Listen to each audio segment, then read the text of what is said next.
Ladies and gentlemen, we can do better. A very good evening to you, ladies and gentlemen. Oh, wow. It's an absolute joy, honor, and pleasure to be here this evening. Let me kick this evening off with a favorite story of mine. There was a little boy about 6 years old who came to a balloon seller who was selling balloons on the street. And he asked the balloon seller, "Uncle, will this red balloon go up in the air?" The balloon seller said, "Of course, it will." He said, "And the blue one?" 100% it will. "The pink one?" "Most certainly it will." And you know how kids can be. They can ask funny questions, and I give funny answers as well. A 4-year-old once came to a shopkeeper and said to the shopkeeper, "Girl," he said, "Uncle, मैं कैसे लगती हूँ?" 4-year-old girl. The shopkeeper said, "बहुत प्यारी लगती हो बिटिया." He said, "तो अंकल मैं बड़ी हो जाऊंगी तो आप मेरी शादी आपके बेटे से करेंगे?" The shopkeeper said, "जरूर करेंगे बिटिया." He said, "तो अंकल फिर अपने होने वाली बहू को एक फ्री डेयरी मिल्क नहीं देंगे?" Children, very innocent, charming, clever, smart. They can ask funny questions and they can give funny answers too. A teacher in class asked a 6-year-old, "Which state of India are you from?" He said, "I'm from Arunachal Pradesh, madam." She said, "Can you spell it for me?" He said, "I'm from Goa, actually." Who spells Arunachal Pradesh? Kids are kids, aren't they? This little boy asked, "Will the pink balloon go up? Will the red balloon go up? Will the black balloon go up? Will the blue balloon go up?" The exasperated balloon seller said, "Look, darling, the balloons don't go up in the air based on their colors. The balloons go up in the air based on what's filled inside of them. The gas, the air, that's what takes the balloons to the heights of success."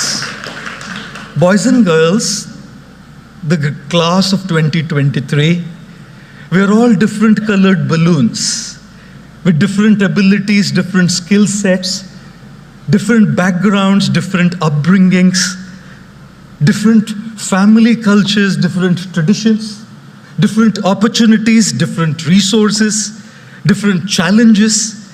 We all have a very different outside. But guess what?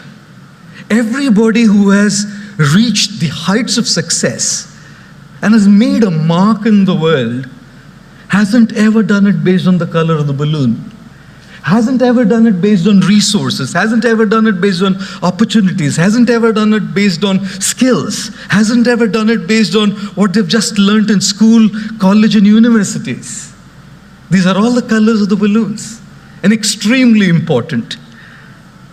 Everybody who has left a mark in the world and has made the world a better place are the ones who had the right kind of gas filled inside their balloons.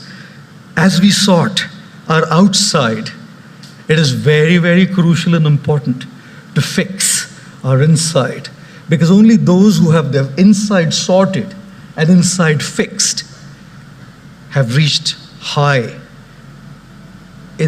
up in the sky.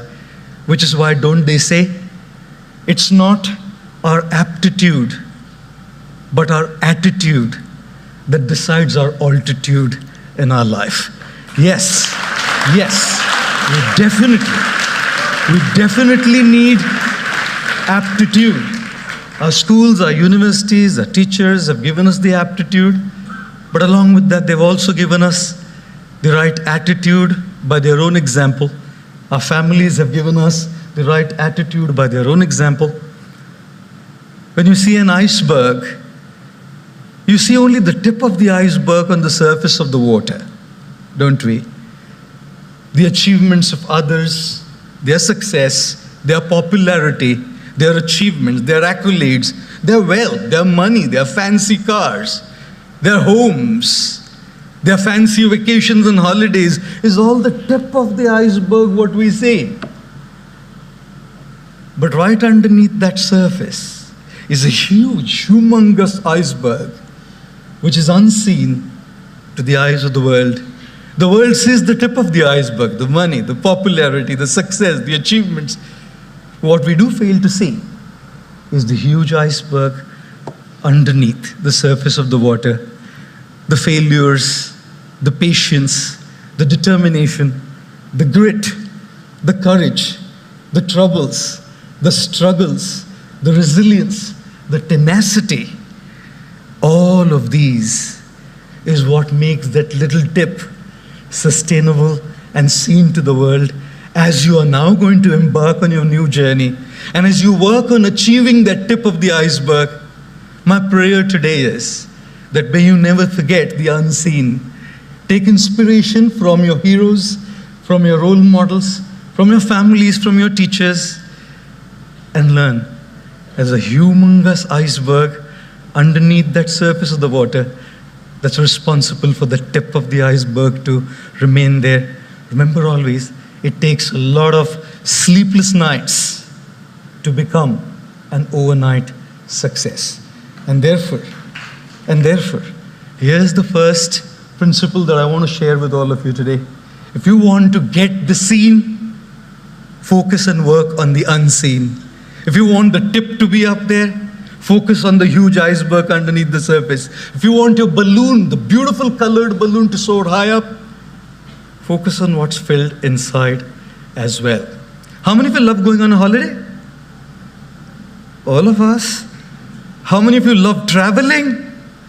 Oh, okay, I must put my hand down. I hate traveling. Because in a year, sometimes I end up taking over 300 to 325 flights. That's insanity when it comes to traveling. And you can have all kinds of experiences when you travel. Like I was flying once and the stewardess comes up to me. I'm not going to mention the airline. The stewardess comes up to me and says, "Welcome on board, sir. We guarantee takeoff." I said, "Landing, madam?" She said, "You're a monk, isn't it? It's important to pray." Oh, takeoffs and landings. The three biggest fears people had back in the day were, number one, the fear of public speaking. Anybody here? Okay. Number two was the fear of death. Anybody here? Okay. Number three was the fear of flying on an airplane. I guess that's why they call an airport a terminal. Possibly. Possibly. Oh, and those three fears have now been replaced with three biggest fears today. Number one, battery of the smartphone dying. Number two, poor Wi-Fi signal.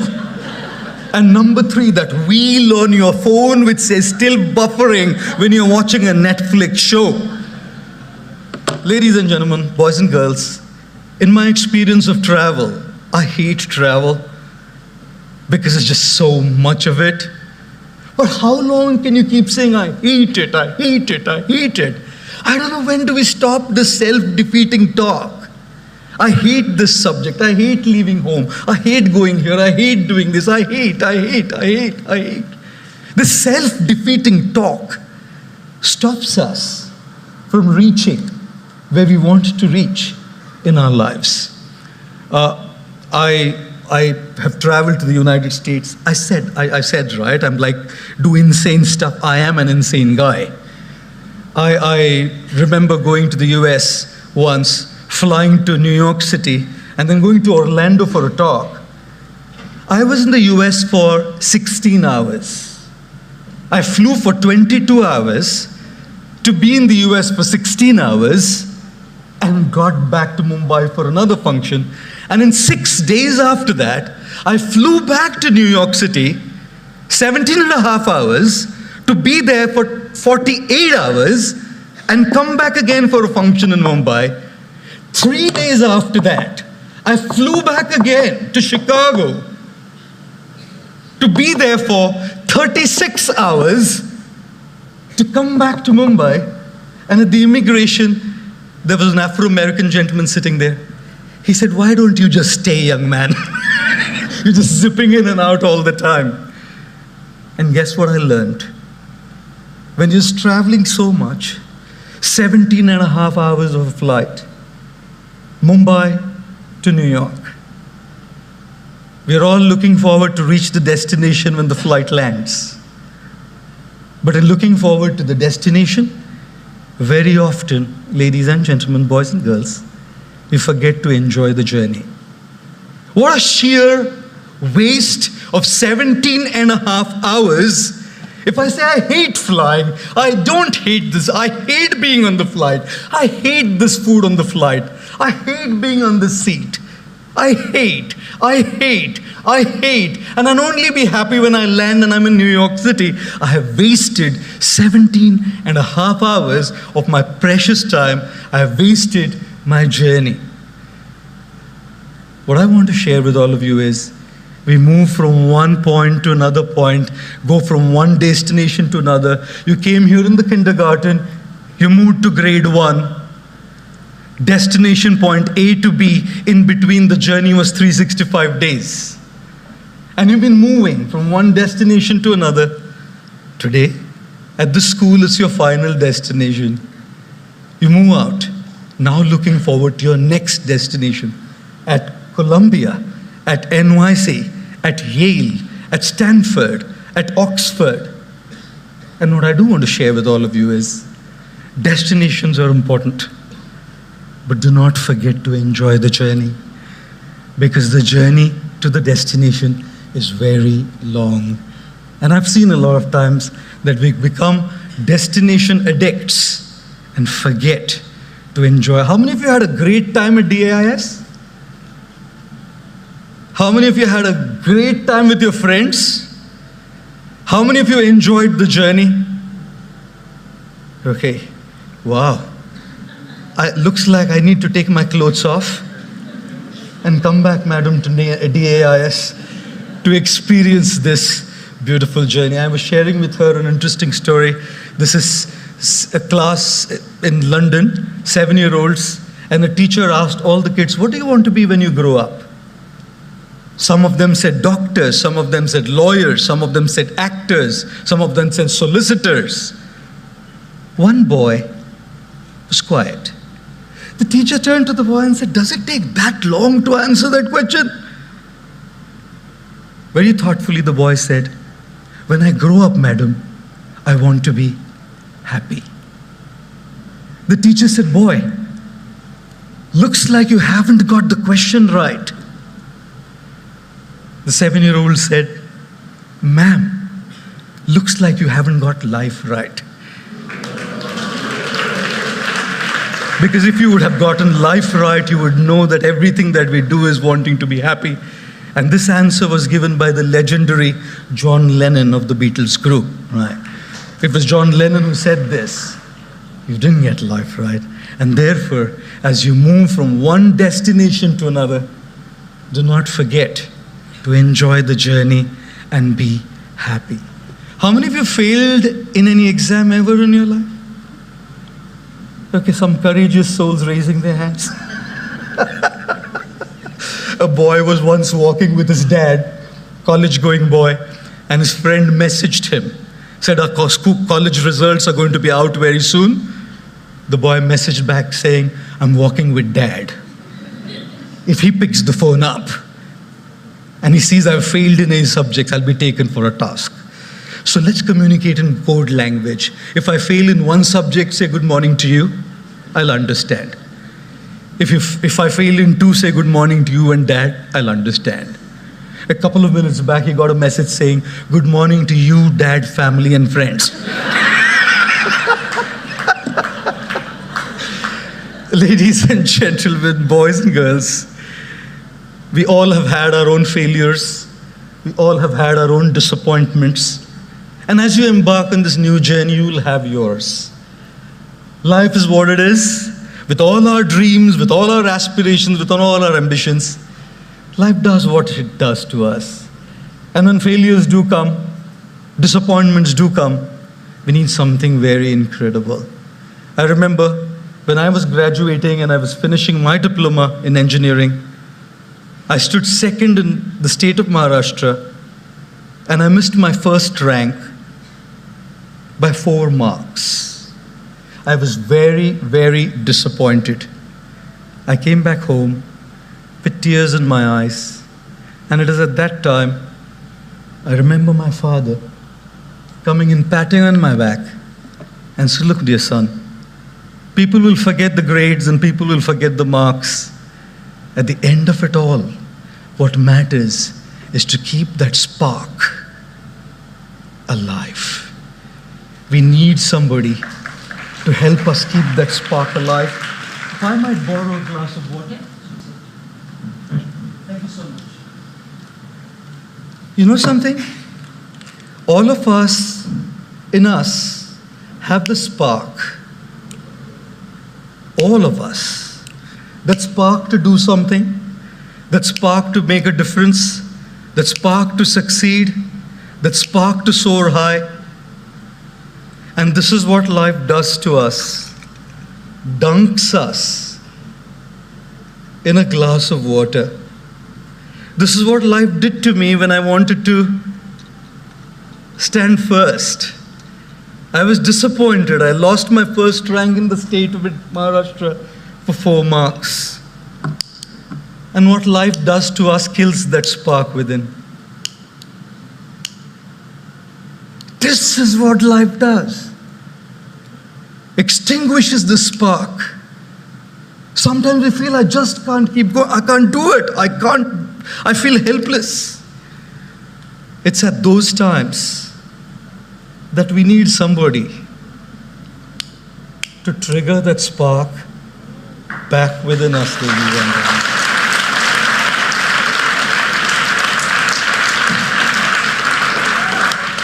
If you don't have this somebody, we'll be lost. For me, it was my dad. And I hate saying it. I disagreed with him.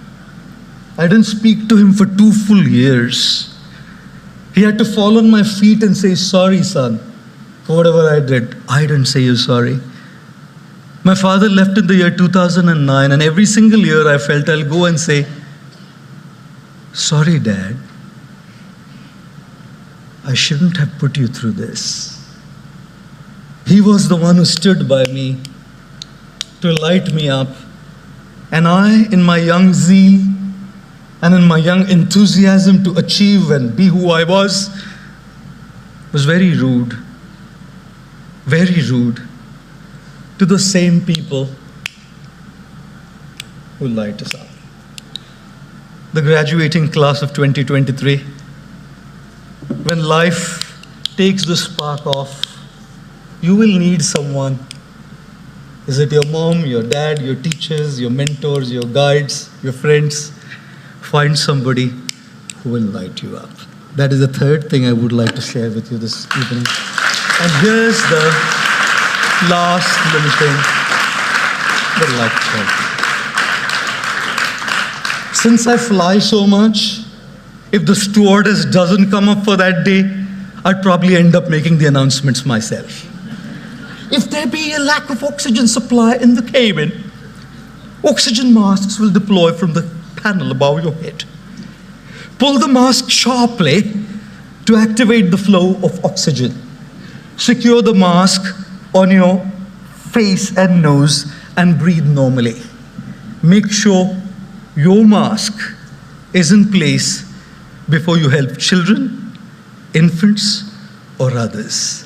It is very important to put our mask in place before we can put the mask on somebody else. Mark Twain said something very interesting. He said there are 2 most important days in life. One is the day when we were born, and second is the day we find out why we were born in this world. You are all born to make a difference. You are all born to be change makers. You are all born to be a catalyst of change in the sometimes dark world that we live in. But do remember, if you don't have your mask on, you wouldn't be able to put the mask on anybody else's face at all. And which is why, as you achieve, as you grow, as you make your balloon soar high in the sky, as you make sure that the tip of your iceberg is up there, do not forget to care for yourself. You deserve more than what you're giving yourself. more respect, more love, more time, more kindness, more compassion. And when you receive all of that, you will definitely be in a position to share it with others. So graduating class of 2023, number one, work on the unseen so that the seen can soar high up. Graduating class of 2023, lesson number two, do not forget to be happy during the journey, because the journey can be a long one until we reach our destination. Lesson number three, always have somebody, when you lose it, to bring that spark back again in you. And my last parting thing, make sure your oxygen mask is in place, because you have a bright future to make a difference in this world by being impactful.